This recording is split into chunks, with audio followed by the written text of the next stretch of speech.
Les gens disaient que j'étais belle, et très vite, je suis devenue populaire. Mais je ne faisais pas attention à tout ça, parce que dès le premier jour de lycée, j'ai découvert le club de théâtre, et j'ai été complètement accro. Au lieu de jouer devant mes peluches, je pouvais jouer devant des gens.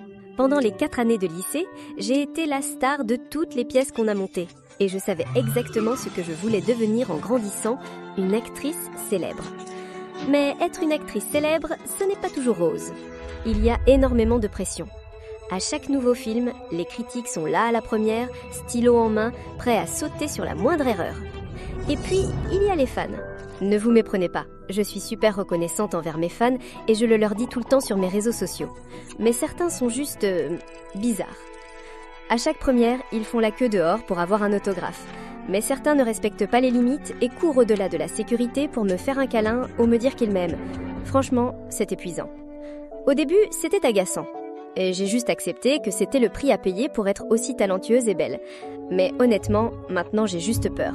Laissez-moi vous expliquer. Dernièrement, quelqu'un me suivait partout, comme un harceleur. Au début, je pensais que c'était les paparazzis, jusqu'à ce qu'un truc étrange se produise. Un jour, en quittant mon appartement, j'ai remarqué un homme à un demi-pâté de maison, appuyé contre une voiture. Son visage était partiellement couvert, mais je pouvais dire qu'il m'observait.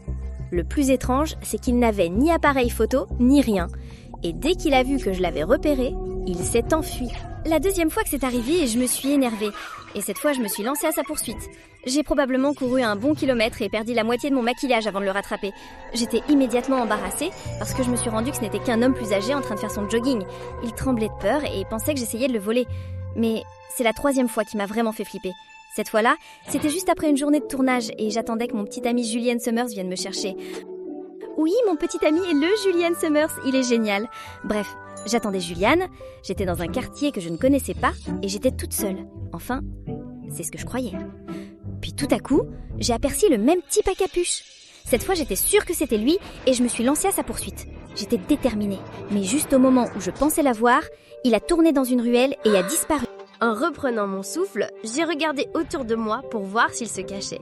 C'est là que j'ai vu un message griffonné sur le mur qui m'a glacée jusqu'aux os. Oh, désolée, je ne... Émilie ? Oui. Ah, d'accord, tu veux un autographe ? Une seconde. Eh, c'est moi, Luc, du lycée. Luc ? Le garçon extraterrestre ? C'est là que je me suis souvenue de lui. C'était un garçon timide, discret, qui n'avait pas l'air d'avoir d'amis.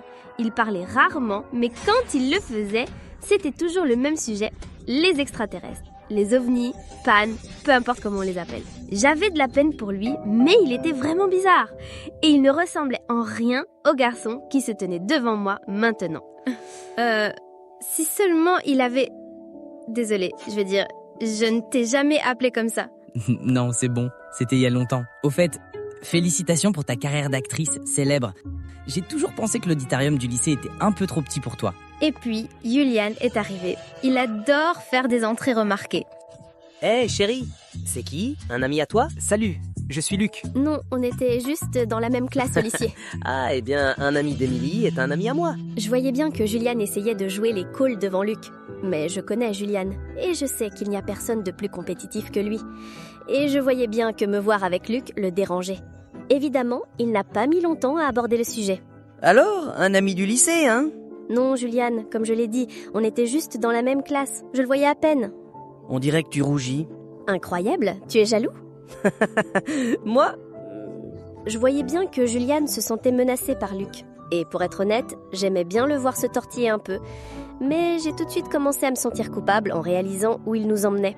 On allait à notre endroit préféré. Une colline surplombant un parc à la périphérie de la ville, avec une vue spectaculaire sur toute la région.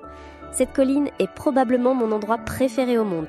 Depuis mon adolescence, j'y vais chaque fois que quelque chose me tracasse. Pouvoir contempler la ville comme ça rend tous tes problèmes tellement plus petits. Pendant un moment, je suis juste restée là à profiter de la vue. Mais le téléphone de Julian a vibré et il l'a sorti. Tu dois vraiment faire ça maintenant ? Eh bien, tu as 5000 abonnés de plus que moi, félicitations. Apparemment, les gens ont adoré ton dernier film. C'est le seul inconvénient d'avoir un acteur célèbre comme petit ami. Julian est génial à tous les niveaux, sauf un. Il adore consulter ses réseaux sociaux pour voir ce que ses abonnés disent. Et le pire, c'est qu'il est compétitif à ce sujet. Il vérifie son profil, puis le mien, pour voir qui les gens préfèrent. Il me disait de considérer ça comme un jeu, une rivalité amicale.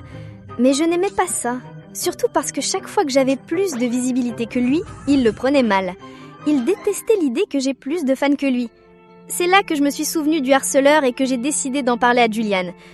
Qu'est-ce que tu penses que je devrais faire? Eh bien, tu ne devrais certainement plus traîner avec Luc. Avec Luc? Tu ne crois pas que... Et Émilie, voyons. Il apparaît juste après que ton harceleur disparaisse. Et tu as dit qu'il était bizarre au lycée. Je n'ai jamais dit bizarre. Tu as dit qu'il était étrange. C'est pareil. De toute façon, tu sais que tu ne peux pas continuer à jouer, non? Pas tant que ça Quoi? continue. Tu ne crois quand même pas que je veux laisser un petit plouche m'empêcher de faire ce que j'aime, non? Et puis, mes fans ont besoin de moi? Je n'arrivais pas à croire ce que Julian disait.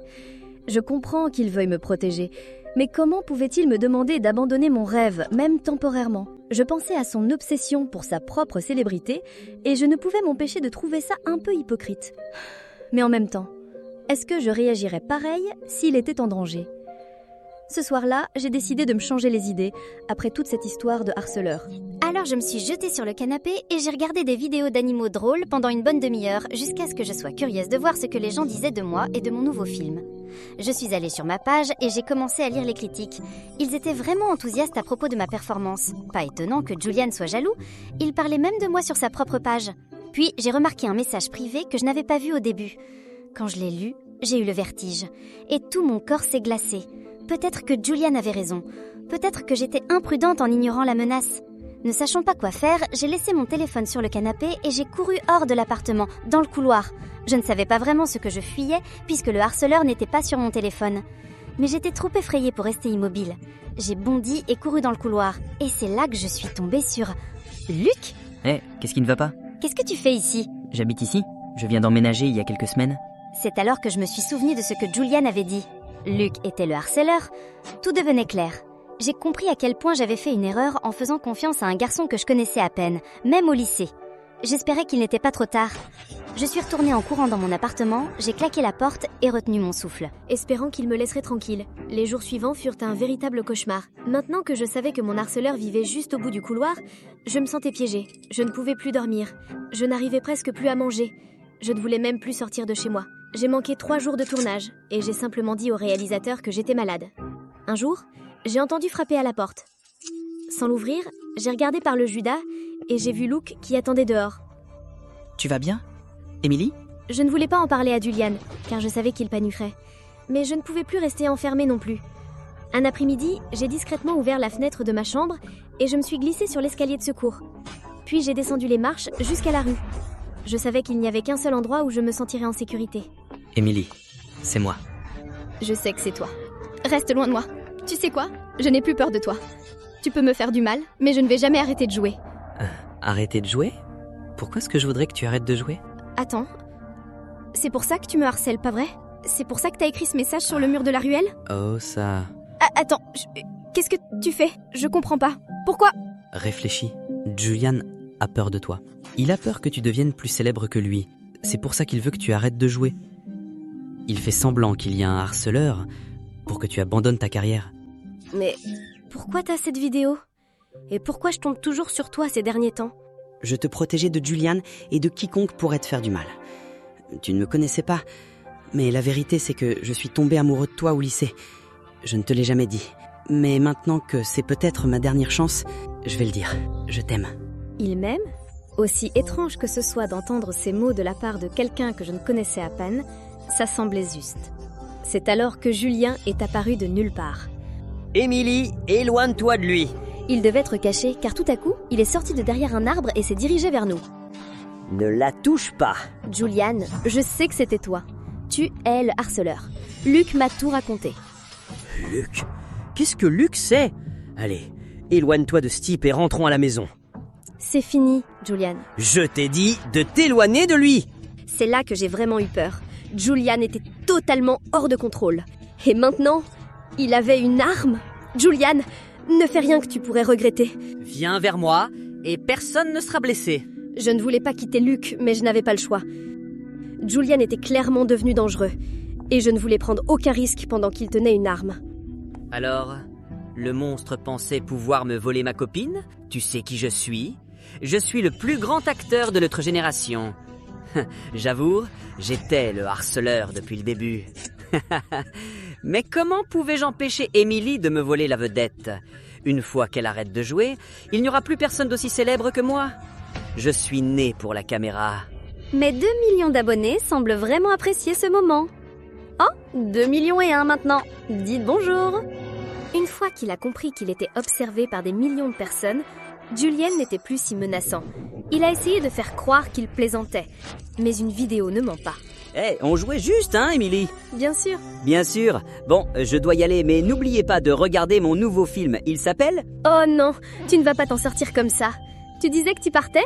En tenant Luc dans mes bras, tout semblait enfin à sa place pour la première fois depuis longtemps. Mais alors, je me suis souvenu de quelque chose. Attends, qu'est-ce que tu voulais dire quand tu as dit que c'était ta dernière chance? Émilie, tu avais raison quand tu m'as appelé le garçon extraterrestre. Quoi? Écoute, ça va paraître fou, mais voilà, je ne viens pas de cette planète. J'ai été envoyé ici il y a longtemps pour faire des recherches. Mais mon vaisseau a été endommagé. Je suis coincé ici depuis très longtemps, des siècles. J'ai essayé de réparer mon vaisseau depuis tout ce temps et je pense que j'ai enfin réussi. C'est là que Luc m'a tout raconté sur ses aventures sur Terre. Comment il s'est écrasé au XVIIIe siècle après être passé par un trou de verre et comment il a appris à devenir humain depuis. Puis, il m'a dit que dans 1 mois, il pourra enfin repartir. Parce qu'un autre trou de verre va s'ouvrir. Et que s'il ne le prend pas, il risque de ne jamais pouvoir retourner sur sa planète. J'étais bouleversée. En un instant, je suis passée de tomber amoureuse d'un garçon à découvrir qu'il était un extraterrestre, à devoir accepter que je ne le reverrai jamais. Pendant le mois qui a suivi, nous avons profité de chaque jour au maximum. Nous sommes allés dans des parcs d'attractions, avons fait de longues randonnées et avons passé chaque coucher de soleil à contempler la ville. Quand il est parti, j'ai eu l'impression de perdre un ami de toujours. Ça a changé ma vision de tout ce qui comptait avant. Les abonnés, la célébrité, l'argent, tout ça me semblait soudain bien moins important. Aujourd'hui et certaines nuits où je me sens seule, j'aime retourner sur cette colline et contempler les étoiles. Je regarde cette immensité pendant des heures en sachant que Luke est probablement là-haut, quelque part, me regardant lui aussi et veillant toujours sur moi.